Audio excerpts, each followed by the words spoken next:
Hey you, and welcome to this video where I will help you out with how to change streak emojis on Snapchat. Alright, if you want to change this when I have a streak here in my chat, then there is one option how we can fix this. Alright, go left in the top to profile and then go to the wheel right in the top.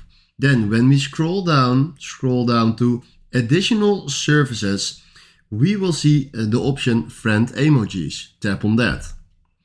From here there are a lot of options, but we are interested in the snap streak, so tap on snap streak.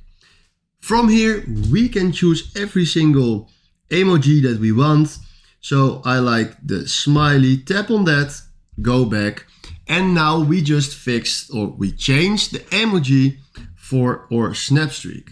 Alright, this is how it works. If you find this helpful, please consider subscribing and smash a like, and thanks for watching.